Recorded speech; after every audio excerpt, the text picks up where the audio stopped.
So when we look at this search for inner peace, that can take many different approaches.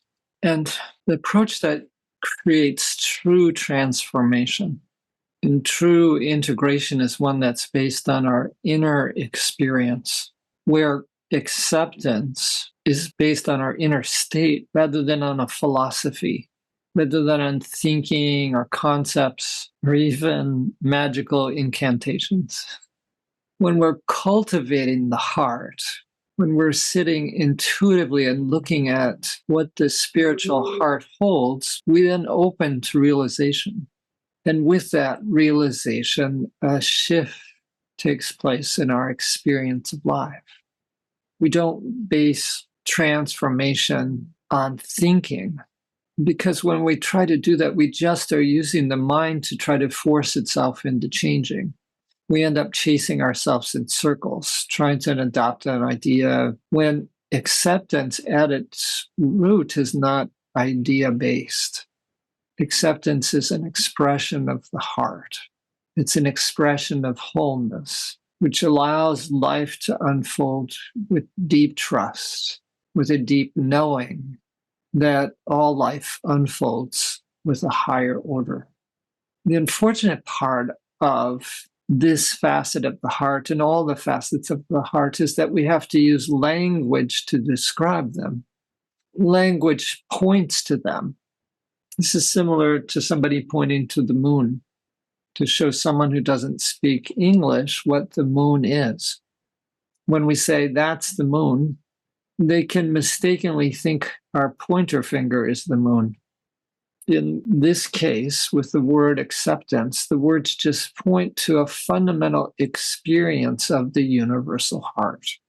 They point to cultivating that greater awareness of the spiritual heart and the fullness of the heart that can allow us to embrace what is. The trick is not to be fooling the mind into saying, well, this is like cough syrup, it's good for me, even though it tastes terrible. It's not a mental thing like that. So what's required for us to have this profound shift and come into deep acceptance has to do with being able to step outside of the mind. That's why practicing heart centering is so important. We need to step outside of the mind and explore the direct perception of the heart space. Looking intuitively at the heart space takes us out of concepts and ideas into direct experience. Doing so, we cultivate the heart. Cultivating the heart expands our awareness of the heart's qualities and capacities. And that cultivation can come through repeated observation, which grows the heart's potential. As that potential grows and unfolds and is realized, the various illusions that snag the mind and cause us great suffering start to fall away. The natural expression of bringing in the light is that the mind's difficult and destructive patterns start to fall away. When we bring in the light, the darkness is automatically dispelled.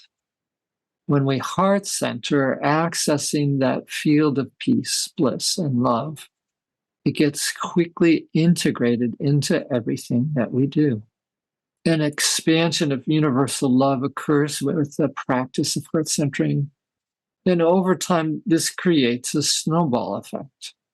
The expansion of the heart accelerates and accelerates until the heart can hold everything. We have the fullness of heart to accept anything. Radical acceptance, though, comes when we can embrace everything, when we have the realization that life is for us. This radical acceptance transforms us quickly, easily, and dramatically.